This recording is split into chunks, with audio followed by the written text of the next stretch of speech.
بقى وصفة النهاردة، سميها فطار، سميها عشاء بتاع اخر الليل، سميها زي ما تسميها. جبنا بصلاية صغيرة قطعناها، 2 سوسيس او هوت دوج او سجق اللي موجود عندك، وهنحط عليهم حبة زيت كده زي معلقتين عشان نشوحهم، نديهم تشويحة كده سامعين الصوت. عايزين احنا التشويحة دي، وننزل عليهم بالفلفلتين دول نقطعهم، بس مش هاخدهم كلهم، لو كان في احمر وحار كنت حطيت، بس ما كانش في عندي، ما كانش متواجد.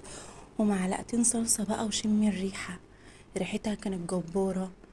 وهنا التوابل بتاعتها، انا مش عايزه اقول بتاعت ايه، بس اكيد شفتوا الفيديو بتاعت الاندومي.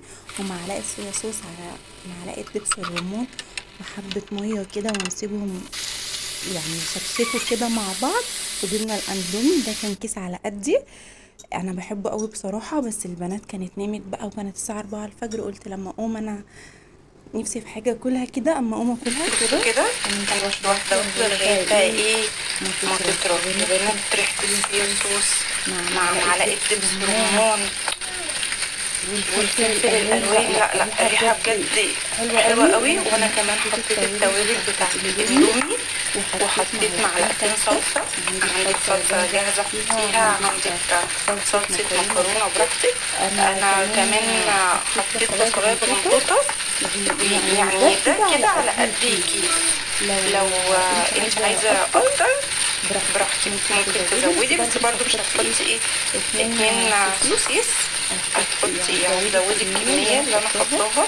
بصوا مش قادرة بصراحة دلوقتي كده مفيش حد صافي وانا مع نفسي، فايه يعني عشان البنات مش بحب اكلهم منها كتير، بس انا الصراحة بحب الاندومي قوي.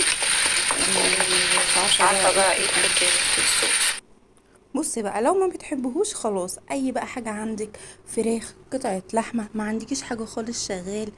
بس احنا كده ايه يعني، كان عندنا في الفريزر، فقلت اطلع وقطعتهم طرنشات طبعا كده. صوت الشكشكه والريحه بتاعتها بجد بتبقى ريحتها جباره. انا بحب قوي الاكله دي قوي قوي.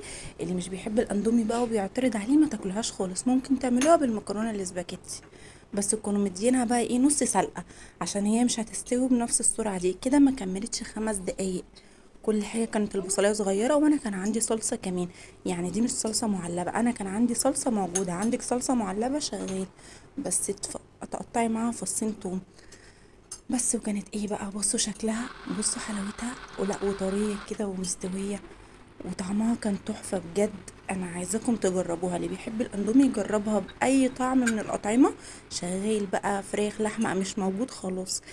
يلا يا بنات، استنوني في الفيديو الجاي.